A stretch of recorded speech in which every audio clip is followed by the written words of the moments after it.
एक ऐसा व्यक्ति जो सरेआम मुझे धमकी आकर के ये दे रहा है कि अगर आपने प्रोटेस्ट किया तो गांठें तोड़ दी जाएंगी, अगर आपने प्रोटेस्ट किया तो गला काट दिया जाएगा, अगर आपने प्रोटेस्ट किया तो हमसे बुरा कोई नहीं होगा। आप समझ लीजिए, आप मेरे बाप हैं क्या जो आप मेरे को आकर के धमकी देंगे? ये बताइए पहले, क्या चाहते हैं? यूट्यूब पर आकर के मां बहन की गाली देना शुरू करें एक दूसरे को, या बाउंसर खेले, या मारपीट करें? यहां पर एक शिक्षक का जो स्तर है इतना भी नीचे मत गिरा दीजिए अपनी जुबान का कि दूसरा अपने स्तर को और नीचे गिरा दे।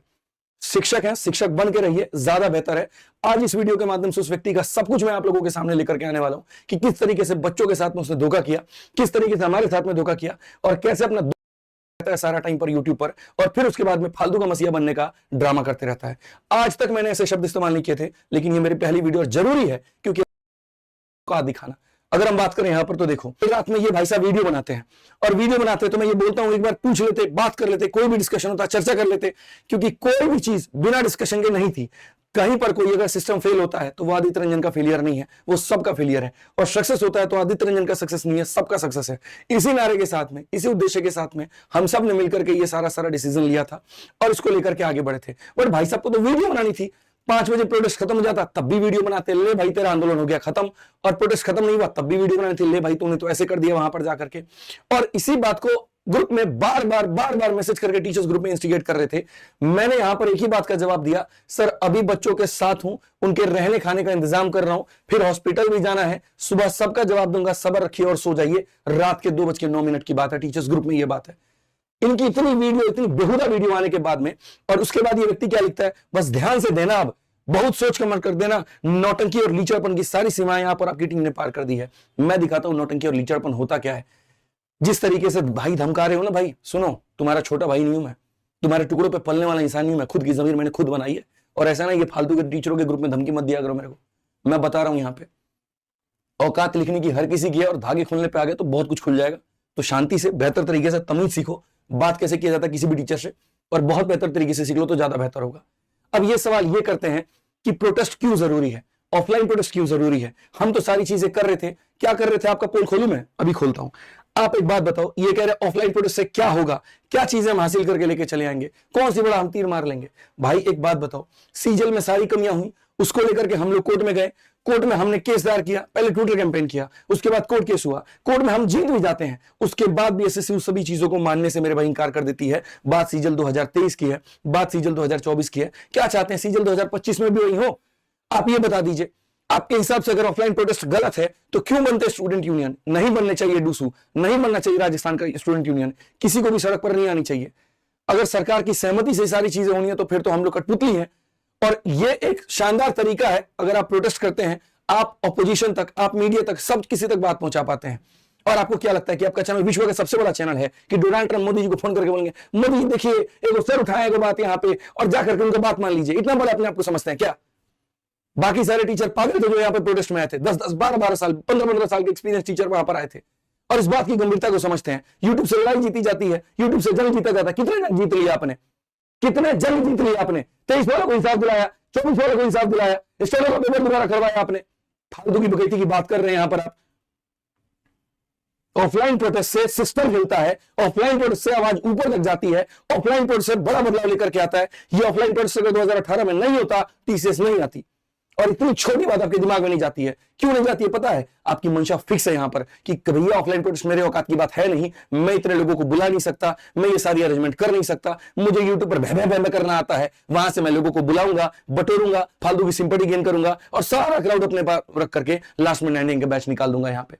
ये आपकी मंशा, आपको बच्चों के हित से कोई मतलब ही नहीं है।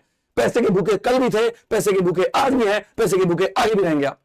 किसने तरह की और फालतू का यहाँ ड्रामा करते हैं कि मसीहा है आप। एक नंबर के ड्रामेबाज इंसान है ये इंसान। ये कह रहा है कि बार बार हम ट्रीटिंग की होते हैं, बार बार बच्चों पर लाठीचार्ज की होती है। अच्छा, ऊपर से वीडियो यहां पर बना के ये दिखाते हैं कि हम तो जी 3 बजे चले गए थे क्योंकि 5 बजे खत्म हो गया। डीसीपी से ये मीटिंग कर रहे थे भाई साहब ये कि भैया ये जो जितने बच्चे आए हैं यहाँ पे, ठीक है, इनको रात में रुकने की व्यवस्था की जाए। अच्छा, ऐसे मीटिंग होती है? जरा एक बार देखो यहाँ वीडियो का थंबनेल क्या है, लाठी चार्ज करने के 30 सेकंड पहले ईसीबी का बयान, ठीक है।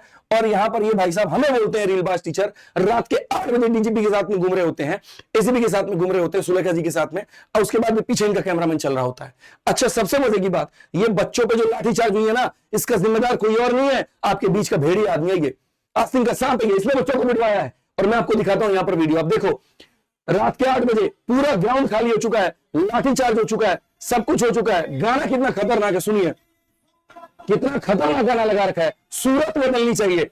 और उसके बाद में यही बस में बगल में बच्चे डिटेन हो रहे हैं, देखिए पुलिस वाले यहाँ पे ये डिटेन कर रहे हैं इनको, और ये भाई साहब बड़े चौड़ में एकदम एसीपी के साथ में निकल रहे हैं। मतलब आप ही सबसे बड़े वीआईपी हैं। मुझे एक सिंपल सा बात का जवाब दो, सारे बच्चे डिटेन हो जाते हैं, उसके बाद एक शिक्षक को बड़े प्यार से एसीपी क्यों लेकर के जा रहा है, क्यों लेकर के जा रहा है? मतलब क्या होता है, मैं यहां पर देख रहा हूं सारे बच्चे पिट रहे हैं, सारे बच्चे अरेस्ट हो रहे हैं, और उसके बाद में एसीपी मेरे को दूसरे दरवाजे से लेकर के जा रहा होता है। इसका क्या मतलब है कि कहीं ना कहीं उनको पिटवाने वाला मैं हूं, कहीं ना कहीं उनको इनपुट देने वाला हूं मैं हूं। अंदर से जब बातें हमने निकलवाई तो पता चला कि लोग जब इनसे पूछ रहे थे कि जिसको बंद करवा दीजिए, भाई साहब ने ये कह दिया हम नहीं है, वो जो बैठा हुआ है वहां पे ब्राउन शर्ट में वहां पे, ठीक है, उसको पकड़ो, वहां पर उसी ने सारा काम करवाया। और जब सारे लोग अरेस्ट हो जाते हैं तब ये भाई साहब चुपके से आराम से वहां से निकलते हैं और बढ़िया से देखते हुए कि हाँ बढ़िया सब कुटा गया कि नहीं कुटा गया, टेंट उखड़ गया कि नहीं उखड़ गया, सारी चीजें हो गई कि नहीं हो गई। बहुत तरीके से यहाँ पर पूरा प्रोपेगेंडा, क्योंकि ये इंसान कभी चाहता ही नहीं था, कभी नहीं चाहता था यहाँ पर कि इतनी सारी चीजें हो, कभी भी दूर दूर तक नहीं। हम ये व्यवस्था कर रहे थे कि बच्चों की रात की रुकने की व्यवस्था हो जाए। भाई रात में जब कोई है ही नहीं तो तुम क्या बात कर रहे थे सीबी से वहां, आग में क्या बात कर रहे थे वहां पे, फालतू की बातें कर रहे हो। पूरी तरीके से तहस नहस करने का हर बार आप एक बात को अमल मिलाइए, आह्वान भाई साहब करते हैं, सारे लोग पहुंच जाते हैं, और उसके बाद में जब पुलिस प्रशासन आती है तुरंत इनके बाउंसर उठा के इनको लेके चले जाते हैं। और जब सारा मामला सेट हो जाता है तो एंड में आते हैं और बाद में अपने आप को बोलते हैं कि 7 यहाँ पे जो है यूनियन टेरिटरीज और इतने राज्य के पुलिस हमें नहीं पकड़ सकती। अरे कैसे पकड़ेगी, जाकर के सडन पीछे कर लेते हो कि हमको छोड़ करके बाकी सबको लपेट दो, सबको मारो, सबको पीटो, हम कुछ भी नहीं है यहाँ पे। समझो मेरी बात को, लिंक्स बहुत खतरनाक है ना। आपका दोगलापन आता है, आपको बहुत बढ़िया तरीके से दोगलापन आता है। आप बच्चों के बीच में बैठ करके वहां पर पूरी सब्जी नहीं खा सकते, आप बच्चों के बीच बैठ कर नारा नहीं लगा सकते। आपको डर होता है कि अगर ये चीज हम दिखा दिए तो पुलिस तो बोलेगी भी तुम नारा लगा रहे थे, अब आके इनको पिटवा रहे हो। ये बात बहुत बेहतर तरीके से आप जानते हैं। आपने बात की यहां पर कि कौन उन बच्चों का यहां पर जो है मसीहा था, कौन उनसे पूछा, एक बार भी जाकर के किसी ने ये देखा कि शादीपुर मेट्रो स्टेशन पर जो बच्चे अरेस्ट हुए हैं उनको कौन छुड़ाया? मैंने बात की डीसीपी से, मैंने बात की। आप कहते हैं आनंद पर्वत पे 50 लोग थे, मैंने फोन किया तो लोग छूटे हैं। आपने ये कहा कि हॉस्पिटल का इलाज हमने करवाया, आपने ये कहा कि बच्चों की रहने की व्यवस्था हमने करवाई। इंसान कितना झूठ बोलेगा यूट्यूब पर आकर के, कितना झूठ बोलेगा? सीमा रख अपनी बोलने की। यहां पर शादीपुर मेट्रो स्टेशन पे ये वो सारे के सारे शिक्षक थे जिन्होंने सारे के सारे बच्चों को वहां से निकाला। सही से देखिए, यहाँ पर मैडम है, ये वीके सर है, यहाँ पर आप देख सकते हैं नवीन सर है, ये आपके आरडब्ल्यू के सारे शिक्षक हैं, यहाँ पर विवेक सर है। इन लोगों ने मिलकर के वहां पर सारे के सारे लगे रहे, पुलिस प्रशासन से बात की, और उनको भी ये बात समझ में आ रही थी कि ये जो लोग आंदोलन कर रहे हैं ये कहीं ना कहीं हमारे बच्चों के लिए कर रहे हैं।